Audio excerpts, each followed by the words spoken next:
Alright, Nathan, are you ready? Oh! Are you ready? Are you ready? Look, what's he standing on? He's standing. I don't know. Where's his... Does he have one leg? I think he has one leg inside the pod. I think he's maybe crawling out of the pod. No, he's... What angle is that on? Maybe he's kicking it, but he's backwards kicking it like a donkey. Oh, his foot's like below him. He's walking... out. Yeah, it's rough. This is horrific. This is 2003.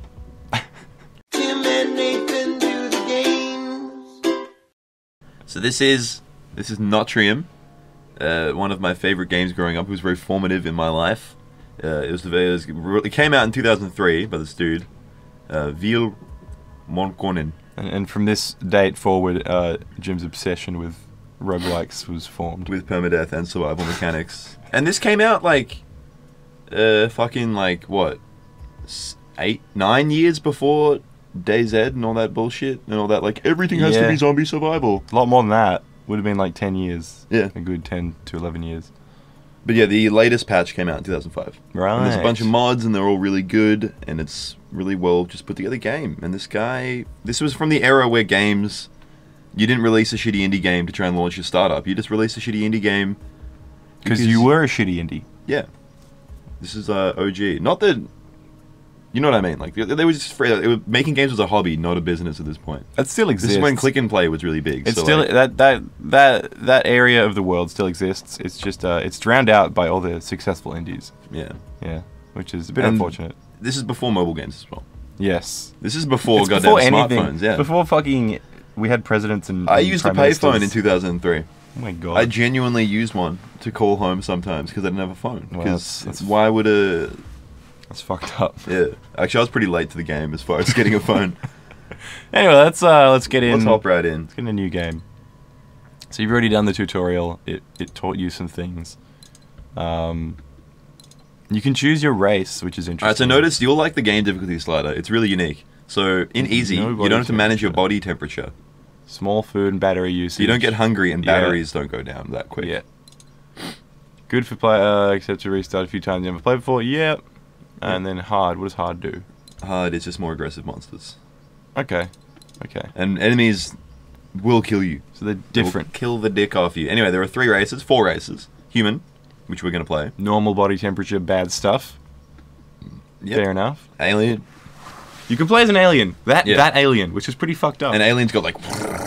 And just like annihilate everything. You just sprint around killing things. Uses food faster, but you have to eat a lot. And you can't use guns, you can't carry as much, and you start with a weak battery. They have a battery?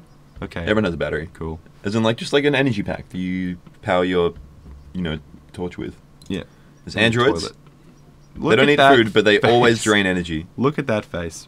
Can carry the most and has the biggest battery. Can only get health back with repair units or stasis. And they're hard to get. And then finally there is the Psionic, who came out in a later patch. Look at that fucking bubble. Very slow food drain, can only use psionic abilities, can't carry items, fragile body, slowly recharges energy, and loses health if energy is completely drained. Yep. Okay. Okay, so they're all interesting and have their own... But Psionic is nonsense. I've beaten the game as Psionic, and I've beaten the game as Alien. Yeah. And there's a mod, and I've beaten the game as Wherever. I've never beaten the game as Human, because it's really fucking hard. So you're going to play as human? Yeah, sure. Okay. We're not going to win. Okay. Or do very well at all. Right. Because all I've done is play the tutorial. Well, you have knowledge of the game. Nah, it'll get there. It's good. It's all good. When Earth blew up in a supernova, you escaped the catastrophe with some friendly aliens. Ever since, you have been trying to gather pieces of your life in the vast intergalactic community. What the fuck? This is when Earth blew up, by the way, in a supernova. Which makes no fucking sense. Oh no. You are now the captain of an explorer spacecraft in the far uncharted sector of space known as the Hive. On a routine mission of mapping the Notrium system, you unexpectedly find signs of life on one of the planets. Finding new life forms is extremely rare, and you quickly take your ship in orbit around the second planet. You find signs of plant life, animals, and ancient destroyed buildings. A lost civilization. Also, this, like, oh god, mosaic thing. the comic shit, that's cool. Check that out! Oh, Suddenly, no. a volley of missiles appears out of nowhere. Your order crew to escape pods. Just before huge explosion ripple through ship pieces. And that You thing steer is your there. pod towards the planet's surface, but more missiles approach. How cool is that, though? It's like... It's cool. It's telling the story. Yeah, one by one. No one can see what I'm doing with my hands. No, but I assure you it's very illustrative. You're gesturing it at the chunks. Yeah. The 4 chunks. Oh, look at that. That is blue. I managed to escape to pod just in... Sorry, this is me reading poorly. Before the missiles hit, the pod's computers warned me of several incoming missiles. Only way to survive is to crash on the planet. I estimate the pod could take about 4 direct hits. Control the pod with arrow keys A, S, D, and W. Oh god, this is a thing that you're So they doing? added this later on, and this affects your starting items. So I've got to try and not get hit. Oh jeez, how? What? What is this? Fucking Notrium, bitch. What? This is the start of the game. You're just like Benny Hilling around missiles. They're everywhere. Woo! We did it. What? I don't know why they added that. Because it's really dumb. Normally you just start on the surface of the planet. And it's like, yeah, you crash landed. That's amazing. That's incredible. The escape pod is capture in gravitational pull, and you start your descent safe from the missile's reach. Oh, that's amazing. But your damaged pod is malfunctioning. A number of warning lights appear on the computer screens. Flaming ball, you plunge from the green morning sky, leaving a large crater. Ah, yes, the classical green morning sky. You have survived the crash intact, but the pod has been heavily damaged. The Put computer those power fires lines are out. leaking burning fuel. The fire extinguisher. Oh god, pick it up. Oh my Jesus. Oh god. There's. Oh my god. It's random, like when they go off. Wield it. So, Wield the use the fire inventory? extinguisher. Use that shit. You put the You fire put out out. the fire with your extinguisher. You scavenge the computer for a broken subspace radio. Like everything else, it was damaged in the crash. No. Without its subspace transmitter, it functions pretty much like an ordinary radio. Cool. You could send a message, but it would take years for it to reach the nearest colonies. Tinkering with the radio, you find you can modify it to detect local energy sources such as most electrical items. It's like an item radar. Wow. First, you need to find the required parts, though. And you can press I to see what parts are required. Did all of your alien friends die in the crash? So we need a computer unit and a long metal rod. All the alien friends got off on another pod, but you got off on the shitty pod. Remember? Oh, sick. You put out the fire. It's a computer. You get no. a battery charger chip. It battery charges batteries. In one quick burst of energy. You'll need to combine it with a fuel converter to create a battery charger. What? Oh, you got a chip for the It battery controls charger. a battery charger. Cool. To recharge your batteries with the charger, you need to find a fuel cell. Use the fuel cell near a deployed. Yep, cool. And then put the other one out. You put out the fire. Ooh, what a twist. You scavenge for a food generator chip, and no further explanation Yep. on that one. Should be all right. Captain's personal log. Stardate. Today. I have crash land on alien world with few supply, and with no knowledge of who shot my ship. As I'm write this, I have just crawled out of escape pod that saved my life. I have taken the food from the pod, but I estimate I will run out in a day. Oh, just one day. I must find something edible before I start losing my health. I have only my bare hands to defend myself if I run into any hostiles. I should try and get a weapon quick. Captain's log. My stamina is at 3. I have to eat to increase my stamina. I can also press shift to sprint. Margaret, you broke me roof. What? What is this? You want out? Give me something. This is you crash into a dude's house. Oh no. He wants a radio. No, kill him. Punch him in the face. No, shoot, fucking punch the shit out of him. Yes! Yes! Also, I remember this. There's a rock here, and you discover a small computer unit. This is a very good news that you combine it with the subspace radio. Yay! So this is how the game works, basically. So bad things happen, and you got to manage your inventory to make the bad things not happen. So it's pretty much a fucking roguelike.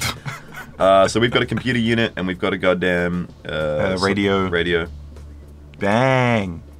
Look at that. All right, we're overheating because we're standing next to the fire. So let's have a look at the inventory. That's our body temperature. You want it to be relatively high. There are footsteps That outside. is an alien. Because it's moving fast. Alright. It's gone for now. Here's some edible fungus. Fuck yeah! This has So reminded that's our me. food bar. This has reminded me a little bit of fucking What was that spooky game we played? Something Forest. We'll be playing it soon. It's gotten a lot of patches, and we'll definitely revisit that. Okay, find some paper slips with text on them. Text is written in runic Folian, and you can understand it to some degree. Folian. I've made a tiny bitsy Nathan, please. I made a tiny... a tiny bits of her in the middle of the foul jungle. I'll be safe from those claws and big guns, but evidently not from escape perch. A single perch. I keep the key if the sergeant comes back for me. I say, no, I'm not going back. Still, my greatest fear is someone crashing into my house and punching me to death. I really hope that doesn't happen, because that'd be super gay. And then get punched by the guy inside. I broke the pistol outside. Now if they come, I can't protect myself. They'll find myself. Okay, so there's a gun outside. There's a pistol outside. Sick. You can probably put things in it and make it work. Let's put rocks in it and shoot rocks at people. Also firewood. Yay! Barely visible firewood. Put it in the radio. Because it seems like the radio likes things. It doesn't come up with anything. I know you can combine the fire extinguisher with shit. Later on. That's silly. Oh, sorry. Can you combine the punch with something? We can't wield the fire extinguisher because we're holding a fist. How do I you can, put it doesn't this do anything. fist away? It cools things down. What can you combine? You find a long metal rod made of some unknown alloy. Oh. Cool. You think of using it as a melee weapon, but you realize you would be better beating the aliens with straws. What? It's a metal rod! It's better than straws! The rod could perhaps serve as an improvised antenna. You could also combine the rod with a powered particle accelerator to make a makeshift shotgun. Sure. After that, you would only need bullets. Well, this guy that's is fucking nonsense. Also, bullets don't load into goddamn... This guy is a handy man. Shotguns shoot shells, not bullets. That's true. So you put in the radio on your person. Yes. You turn on the radio. Does it have battery? It uses energy, doesn't it? So that tells us the time. Oh, fuck yeah. Oh, fuck yeah. Hour 0, minute 18. Also... Oh, cold rain. Oh, yeah, it's pretty it's literally... Okay, you are... Hey, cool. You are freezing now. You find an alien device that resembles a huge honeycomb. Wow, this looks like something bees would make. Examining it, you discover that the artifact can indeed produce complex molecules out of thin air. You research the possibilities of producing tools and weapons for a long time, but you can only make the device produce one molecule. It's food. One food molecule, please. We need a specimen container and a food generator chip to control the system. Then we just need Are there footsteps near you? And we do have a food generator. Or are they your footsteps? There are some footsteps near you.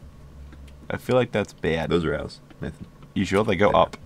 Yeah, they're our footsteps. And they go... the other ones. Oh, well, we're really cold. Let's go back inside. Well, you're not warming up in the bush. That's for fucking sure. Why are you still going colder? Just stand in the fire. There we go. Oh, I'm so thirsty, woman. It's fire. When does it get to the point where the fire starts hurting you? That's just so silly. It doesn't.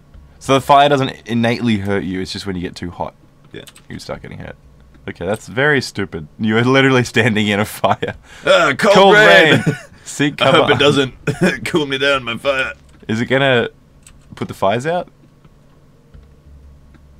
Is the subspace radio draining our battery? It is. Yeah, you might want to take that off. All it does is tell us the time. No, it doesn't tell us the time. It tells you where items are on the map. You get like a little blip. Yeah. And that's really handy when you're in a more foliaged area. Anyway, that's the first day of Notrium. We'll leave the episode there. Yeah. Oh, it is. It is day 1 complete. Punched alien in the face. Found a metal rod. We also didn't introduce ourselves at the start of the episode. But oh shit! No one's gonna know who we are. Oh god. No! Oh god! I'm having a heat stroke. Jesus! It's all going pear-shaped. Okay. Or whatever the alien equivalent of a pear is. A blorp. Oh no, it's all going blorp-shaped. Everything's gone blorp.